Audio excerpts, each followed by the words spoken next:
My name is Anne. At 26 years old, I got married 6 months ago to John, who is 30 and works as an office worker. The story I'm about to share began when John unilaterally decided to have his younger sister Molly move into our brand new house. This house, worth $45,000, was built for us as newlyweds. Ever since our engagement, John and I had been discussing the layout and choosing the furniture, planning to move in immediately after the wedding. When John's belongings arrived, I was surprised by the sheer volume. I asked him, "John, will this all fit in the house? Don't you think you have too much?" John nonchalantly replied, "Ha! Didn't I mention Molly is moving in with us?" I was taken aback. "Molly is moving in with us? Why? We're newlyweds," I challenged. "What's the big deal? Molly is family to you too, and there's no problem with us living together. She wants to live in the new house," he responded. I protested, upset that there had been no discussion about this. John ignored me and continued unpacking his stuff. Eventually, he started shouting, "If you don't like it, you can leave. I'd already decided to have Molly here, so quit your complaints." Clearly unconvinced, I told him I'd call my brother. Fearing my brother, John quickly changed his tune. "Wait, don't call him. Molly isn't staying here forever. She just needs a place until she finds a job and a house. Can you please understand?" Reluctantly, I agreed. "Can Molly use the guest room, right?" I suggested. John made a dubious face and mumbled, "Ah, yeah," though he didn't seem convinced. I moved Molly's things into the guest room. After a hectic day of unpacking, we had completed more than half of it. We were having a toast to celebrate our move when the doorbell rang. It was already past 9 p.m., so I thought of ignoring it, but John hurriedly went to the front door, unlocked it, and let the visitor in. I was shocked as I was already dressed for bed. From the kitchen, John called out, "Hey Anne, Molly's here." Annoyed, I returned to the living room. "Welcome, Molly. What brings you here so late?" I asked, trying to hide my irritation. Molly retorted, "Can't I come home whenever I want? Now, where's my spacious room? Show me around, big bro." She flung open doors looking for another room on the second floor. "Here it is. This is the room for me, right, big bro?" I had a bad feeling and followed her upstairs. Molly was claiming my workroom as hers. I couldn't help raising my voice. "This is my workroom. It can't be your room." John suggested, "Why not make this Molly's room?" "No way," I insisted. I then suggested the room next to it, intended for John's hobby workroom. He panicked. "Not that room. I've been looking forward to using it. I chose the wallpaper and everything." "No way." The only option left was the future children's room, currently being used as a guest room. Still unsatisfied, Molly snapped, "You're quite insolent, aren't you? Not listening to the head of the household. Quite cheeky for a freeloader who depends on him for meals." I lost all energy to argue back, thinking, who's the real freeloader here? While heading back to the living room, I heard Molly asking, "Hey big bro, do we have anything to eat? I'm hungry." I ignored her and continued my solo celebration of our move. They seemed to be having an argument, but I didn't care until John came over and said, "You're always going against me and drinking all high and mighty." He took the wine bottle and gulped it down, then shouted, "If you can't listen to me, get out. I'm the head of the household. Don't underestimate me." He left with Molly. Despite the late hour, I decided to call my brother and tell him about Molly. He picked up the phone on the first ring, as if he was waiting for it. However, I could tell from his voice that he was angry. "Are you mad, bro? Were you sleeping?" "I'm sorry," I said. It turned out I called him in the middle of an argument with his wife. "What's up? Did the move go smoothly?" he asked, sounding frustrated. I couldn't help but ask, "Don't you have to talk to your wife? Is it okay to leave her like this?" John replied tiredly, "It's over for us." Worried, I suggested visiting him, but he said he'd rather be left alone for now. I began to tell him about Molly, how she had started living with us from the first day of our married life, and how she refused to use the guest room. I'd even mentioned that John and Molly had been calling me bratty and telling me to do as I was told. My brother was concerned, thinking I was being treated like a servant by my husband and Molly, but I laughed off his concerns. "I'm your sister, right? Me, a servant? If they can manage it, let them try," I retorted. He laughed and said, "Good point, but call me if anything happens." We then shifted the topic to the problems between my brother and his wife. What I heard left me flabbergasted. Apparently, his wife had been seeing men from a dating site and was having an affair. He found out because she accidentally sent him a message meant for her lover. John had been suspecting her infidelity for some time, and once he got confirmation, he took her phone away and sent her back to her parents. He was planning to visit her parents' home tomorrow for a discussion. We ended the call, agreeing that both of us were in terrible situations, and decided to catch up over the phone again soon. While tidying up the remaining boxes, I waited for my husband and Molly to come home. They returned late at night, cheerfully drunk. As I continued unpacking, they approached me. "Molly and I have thought of a great idea. Let's make our bedroom Molly's room. We can each sleep in our workrooms. What do you think? Good idea, right? Make sure to clear the room for Molly by tomorrow." I replied, "There's something I want to make clear." I asked them how much Molly would contribute towards groceries and household supplies each month and how long she planned to stay. My husband started to panic. "What? You want to get money from jobless Molly? I'll pay for my salary, so there's no problem, right?" Molly added, "How long will I stay?" "Until I'm satisfied. My mom's cooking is all old-fashioned and I don't like it. Plus, she's annoying at home, always nagging me to do laundry and cleaning. Here, I can do whatever I want without spending a dime. It's the best. If you don't like it, Anne, why don't you move out?" I snapped, "Then let's split the household expenses. I will work to cover my share. Feel free to use your salary for yourself and Molly." For some reason, they seemed pleased with this, even though I added, "You will need to take care of your own chores." It seemed like they weren't really listening, so I made sure to leave a written note about it. The next day, worried about my brother, I decided to visit his workplace. He is the president of a construction company, having taken over after our father passed away from an illness last year. When I arrived at his office, he was surprised to see me. "What's up?" he asked. "I'll listen to what you have to say first." I asked him for a favor. I explained what had happened the night before and asked if he could hire me at his company. He agreed, saying, "Our secretary is quitting due to her husband's relocation, so it's good timing." Then, I heard about his situation. I was so shocked that my heart almost stopped. My brother revealed that his wife was pregnant, but there was no doubt the child was not his. The text messages on her phone, which he had taken, showed conversations, photos, and videos with her lover.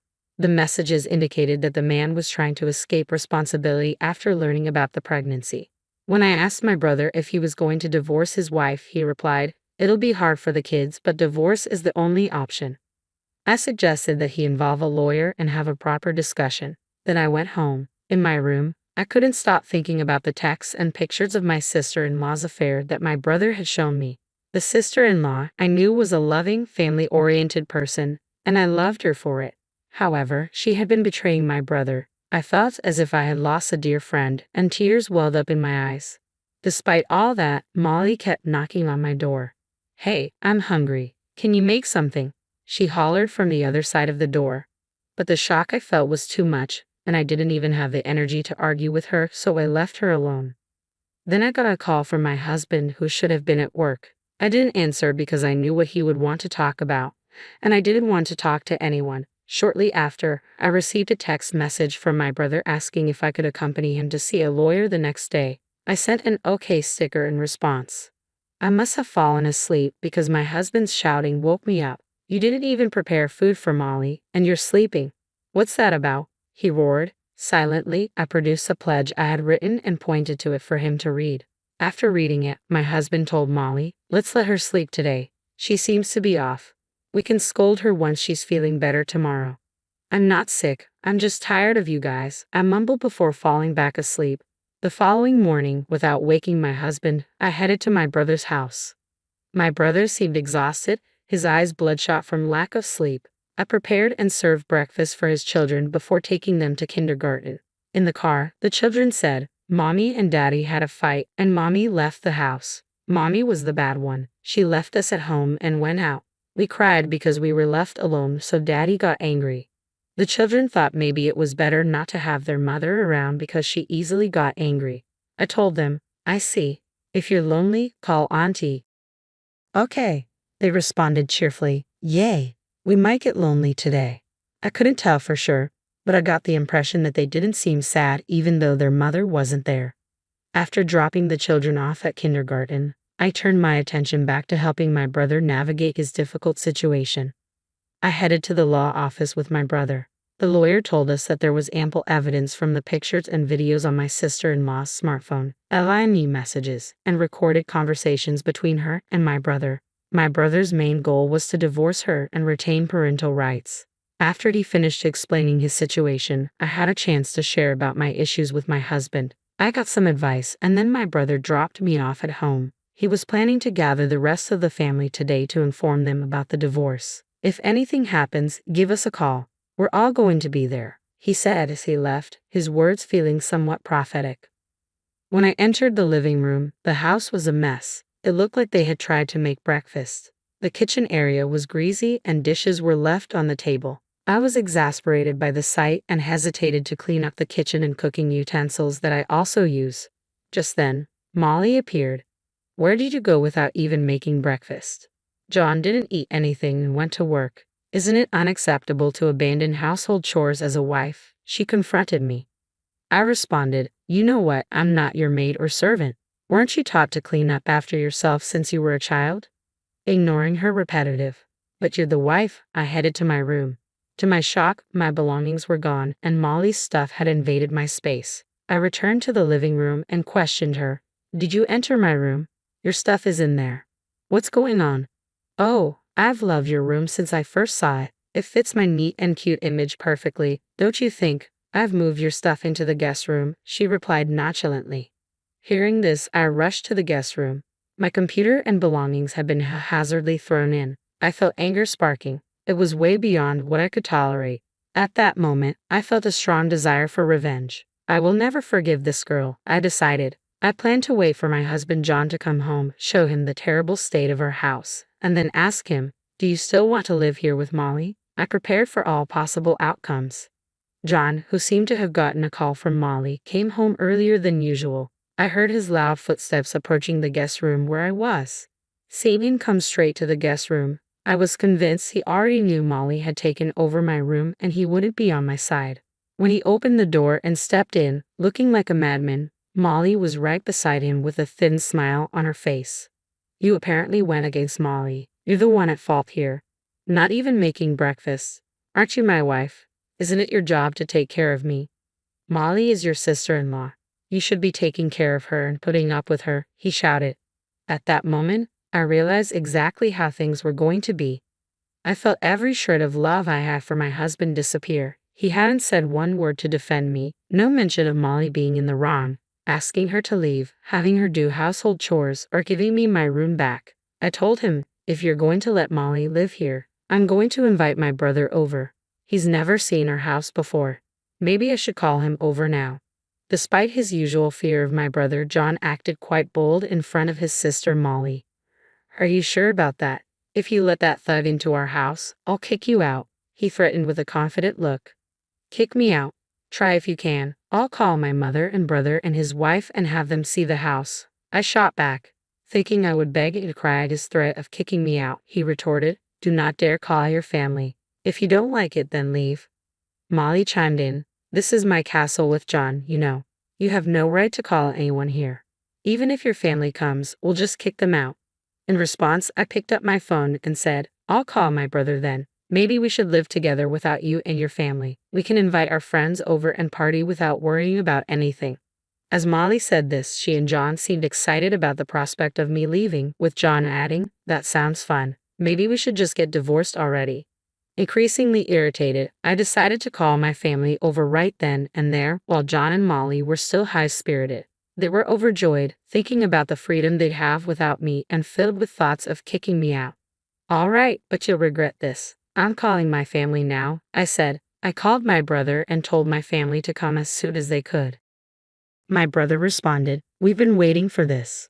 We're on our way. I figured he must have sensed that I would call him, and I was moved by his foresight. My family arrived within about 30 minutes. Molly, who had threatened to kick out my family when they first arrived, turned pale upon seeing my brother. Oh, Molly, he said sternly. I thought you were going to kick out my family when they arrived, I said to Molly, who could only shake her head in response. Seeing her fear, John also shrunk back, no longer as bold without his allies' support. My brother had been practicing judo since he was a kid. Until he injured his knee in college, he had been a regular at national competitions. Standing over 6 feet tall with a buzz cut, he was an intimidating figure. He now coached at a local boys' club. My younger brother, also a judo practitioner, looked just like him. Molly seemed to have forgotten meeting them at the wedding ceremony, despite their memorable appearances. Who's getting kicked out? My elder brother laughed. Isn't it you guys who are leaving? Gathering her courage, Molly retorted, yeah, my brother is divorcing his useless wife. Now, please leave. What? You guys are the ones leaving, aren't you? This is Anne's house, built with her share of her father's inheritance in Anne's name, my younger brother retorted. My mother, tidying up in the kitchen, remarked, oh dear, what a mess. She then called out, don't drag out the conversation. Get to the point already. The brothers obediently replied, okay, and turned to me, instructing, there's another person coming. Let them in when they arrive, while gesturing for John and Molly to sit down. We have 2 matters to discuss today. The first is that we need you to leave, my elder brother told my husband and Molly. When Molly asked, brother, is it true that this is Anne's house? John hesitated. Well, I was talking to the contractors about the interior and stuff, so I thought it was my house. But maybe it's not. But I'm the head of the household, right? He had assumed it was his house simply because he considered himself the head of the household without thinking about where the money came from. You know that being the head of the household and being the owner of the house are 2 different things, right? My brother responded. John fell silent, but Molly retorted, I won't leave. Do you know about residency rights? I have the right, so I won't leave. If you don't want us here, you leave, glaring at me. You seem to have researched this thoroughly, but this isn't a rental property. You're not paying Anne any rent, are you? So residency rights don't apply here, my brother explained. John, trying to resist, said, but I'm married to Anne, right? I can't leave. I won't separate. Just then, the doorbell rang. The guest my brothers had mentioned had probably arrived. When I opened the front door, my sister-in-law, my older brother's wife, stood there crying. I let her into the house. I asked my brother, your wife is here with your kid. What should we do with them? My mother suggested taking the child to a room upstairs. After showing her to the room, I let my sister-in-law into the house. John was shocked when he saw her. How did you find out where we live? I'll explain everything properly, so please go home for today, he said, acting suspiciously. At this point, my elder brother intervened. Did you forget my wife's face? This is the second matter we need to discuss. Upon hearing this, the color drained from John's face. You mean she is? John stammered, realizing she was my brother's wife. He tried to make a run for it but seemed paralyzed. My wife is pregnant with your child. Did you guys do something to get pregnant? My brother threw down copies of evidence of the affair on the table. What's your next move? For me, it's divorce. Nothing less. Molly, scared of getting caught up in this mess, said, I'll pack my things and go back to my parents' house, and tried to escape upstairs. But my younger brother promptly told her, we've got a truck loaded with boxes. Start packing your things right now. He walked out to get the boxes. Molly asked, am I leaving today? But when she saw my brother glaring at her, she seemed to give in. My wife and John can sort this out first. Sign the divorce papers, my elder brother instructed, handing the papers and a pen to his wife. Seeing that custody was assigned to him instead of her, she hesitated. He said, that's what the kids want. Your opinion doesn't matter. She signed the divorce papers, tears streaming down her face. Next time, take care of the child in your belly. I won't ask you for child support. In return, don't ever show your face to my kids unless they want to see you. I won't stop them if they want to see you when they grow up. Hearing this, she apologized to my brother on her knees. I noticed the tears welling up in my brother's eyes. I realized how hard it had been for him. Next, it was my turn. So, Anne, what are you going to do? My brother asked. I choose divorce too. I want him out of my house as soon as possible, I replied. My husband dropped to his knees, apologizing profusely. I don't want a divorce. Please forgive me. Besides, it could be his child, not mine. But my brother cut him off. I'm good with 2 kids. I've had surgery to make sure I can't have any more. John went speechless. My brother handed me the blank divorce papers. If you want him out right away with Molly, have him sign these. I told my husband to sign, and he did, maybe giving up or wanting to escape this place with Molly. I then handed my husband 2 pledge documents prepared by my lawyer, one for John and one for Molly. It pledged to pay for the damage they caused to the house, roughly $30,000 in total, and to never enter my house again. John looked at my brother and me as if he wanted to complain. But when my brother glared at him, he reluctantly signed the pledge document. Shoulders slumped, he tried to go upstairs to pack his things, but my brother interrupted. "Oh, I got a marriage license for you guys when I got the divorce papers." He handed his wife the marriage license. She immediately signed it and said, "John, sign it quickly. You've messed up my life, so you have to take responsibility. I'm having this baby. You can't escape."